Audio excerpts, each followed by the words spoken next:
নমস্কার বন্ধুরা, our dreams kitchen চ্যানেলে আপনাদের অনেক অনেক স্বাগত। আরও একবার চলুন আজকে দেখে নিই আরও একটি রেসিপি।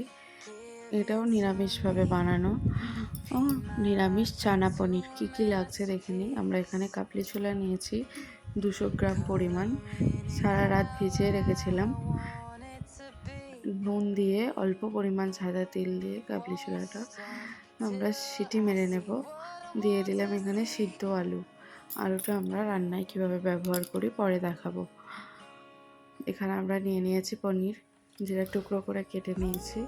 ভালো করে ভেজে নেব পনিরটা। আমরা মিডিয়াম ফ্লেমে হালকা করে ভেজে তুলে নেব পনিরটা। আমরা এখানে তেজপাতা, গোটা গরম মশলা ফোড়নে দিয়েছি, দিয়ে দিলাম কেটে রাখা টমেটো। এখানে আমরা টমেটোটা একটু বেশি পরিমাণেই ব্যবহার করব, যেহেতু এখানে আমরা নিরামিষভাবে বানাচ্ছি, পেঁয়াজ বা রসুন কিছু দেব না, তাই একটু টমেটোর পরিমাণটা বেশি। এদিকে আমরা অ্যাড করে দিয়েছি আদা, জিরে, কাঁচা লঙ্কার পেস্ট। দিয়ে দিলাম পরিমাণ মতো হলুদের গুঁড়ো, পরিমাণ মতো লঙ্কার গুঁড়ো দিয়ে ভালো করে নাড়াচাড়া করে কষিয়ে নেব। একটু দিয়ে দেব স্বাদ অনুযায়ী লবণ। আরও বেশ কিছুক্ষণ কষিয়ে নেব আমরা এটাকে। মশলাটা দিয়ে দিলাম অল্প পরিমাণ চিনি, এতে কালারটাও খুব সুন্দর আসবে। মিডিয়াম ফ্লেমে আমরা রান্নাটা করব।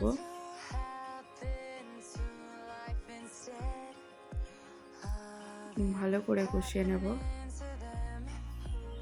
অল্প পরিমাণ জল অ্যাড করে আবারও আমরা মশলাটা আরও কিছু সময় ধরে কষিয়ে নেব। মশলা থেকে তেল ছেড়ে এসেছে। এবার আমরা এখানে অ্যাড করে দিলাম চারমগজ ও পোস্তর বাটা অল্প পরিমাণ। নিরামিষ রান্নায় চারমগজ বা পোস্ত ইউজ করলে রান্নাটা খেতে খুবই সুস্বাদু হয়। আরও ভালো করে আমরা মিক্স করে নেব। আমরা এখানে অ্যাড করে দিলাম সিদ্ধ করে রাখা কাবলি ছোলা, যেটা আমরা নুন দিয়ে সিদ্ধ করে রেখেছিলাম। ভালো করে নাড়াচাড়া করে আমরা এখানে অ্যাড করে দেব গ্রেট করা যে আলুটা সিদ্ধ করে রেখেছিলাম, সেটা আমরা ম্যাশ করে নিয়েছি। ম্যাশ করা আলুটা আমরা এখানে অ্যাড করব। যেহেতু আমরা ঘরোয়াভাবে বানাচ্ছি, চানা পনিরটা খেতে এইভাবে আলুটা দিলে ভালো লাগে খেতে। আপনারাও এভাবে বাড়িতে তৈরি করে দেখুন। ভালো করে কষিয়ে নেব আমরা এইভাবে। অল্প পরিমাণে জল অ্যাড করেও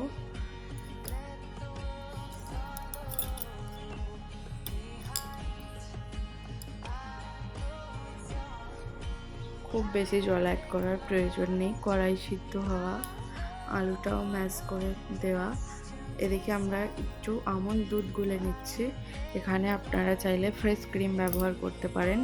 আমরা এখানে ফ্রেশ ক্রিম না দিয়ে আমুল দুধ ব্যবহার করছি। ভালো করে গুলে নিয়ে লাস্টে এই দুধটা অ্যাড করলে টেস্ট দ্বিগুণ বেড়ে যাবে। আপনারা এভাবে অবশ্যই বাড়িতে বানিয়ে দেখুন এবং কমেন্টে জানান কেমন হয়েছে। এইভাবে চানা পনির বানালে, আমরা এখানে পনিরটা অ্যাড করে দিলাম ভেজে রাখা। এভাবে চানা পনিরটা বানালে লুচি, পরোটা, রুটি সবের সাথেই ভালো লাগবে।